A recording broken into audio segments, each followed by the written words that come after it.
মাক দেউতাক আৰু সন্তানৰ মাজত পাৰ্থক্য।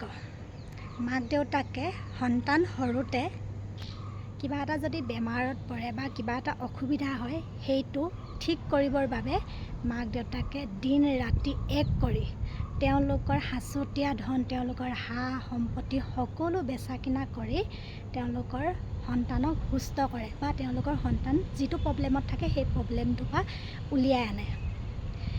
আৰু সেই সন্তানে মাক দেউতাকক যেতিয়া বৃদ্ধ টাইমত বেমাৰত বিচনাত পৰি থাকে, তেতিয়া কিন্তু সন্তানে ভাবে, মই আজি মোৰ সাঁচতীয়া ধন টকা পইচাখিনি যদি মা দেউতাৰ লগত খৰচ কৰোঁ, তাৰ পাছত মই ক'ৰ পৰা চলিম বা কি কৰিম, সেইখিনি ভাবে।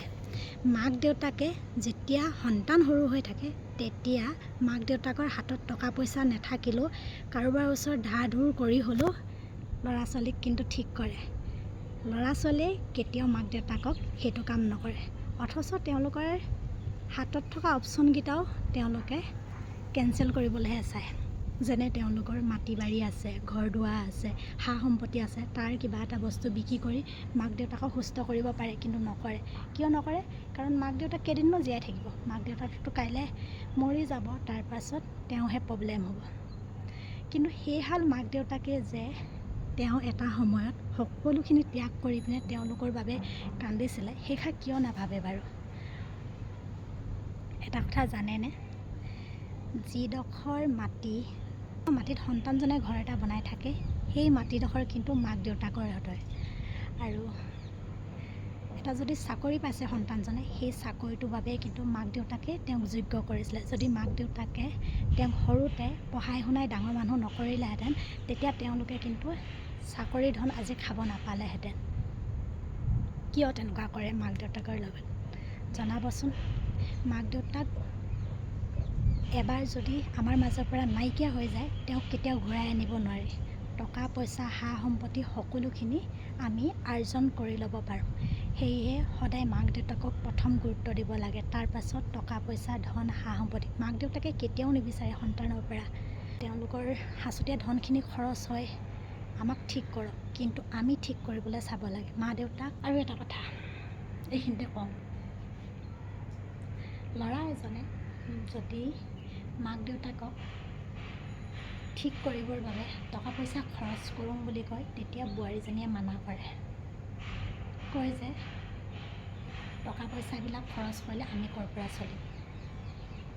বোৱাৰীজনীক কৈছোঁ, আমি ক'ৰ পৰা চলিম বুলি কোৱাৰ আগতে এটা কথা মনত ৰাখিবা যে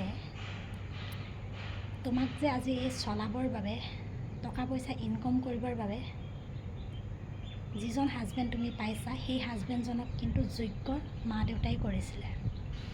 আৰু অকল মই বোৱাৰীসকলকে দোষ নিদিওঁ, জোঁৱাইসকলকো কৈছোঁ, জীয়েকজনীয়ে যদি মাক দেউতাকৰ বাবে কিবা এটা কৰোঁ বুলি ভাবে, তেতিয়া জোঁৱাইজনে কয়, পিতেকটো আছে আমি কিয় কৰিম? মাক দেউতাকে পিতেক বা জীয়েকৰ মাজত পাৰ্থক্য ৰখা নাছিল।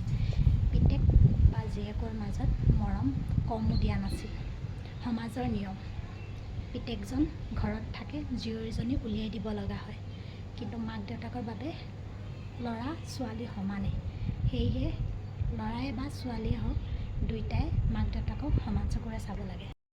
জোঁৱাইকসকলে যেতিয়া শাহু মা আৰু শহুৰ দেউতাক নিজৰ মাক দেউতাকৰ দৰে ভাবিবলৈ পাৰিব, তেতিয়া কিন্তু বোৱাৰীসকলেও তেওঁলোকৰ মাক দেউতাকক নিজৰ মাক দেউতাকৰ গতে ভাবিব পাৰিব, মৰম কৰিব পাৰিব। সেয়েহে নিজলৈ এবাৰ চিকুট মাৰি চাবা, কাৰণ অকল বোৱাৰীয়ে বেয়া নহয় বা অকল জোঁৱাই বেয়া নহয়, দুইজনে বেয়া।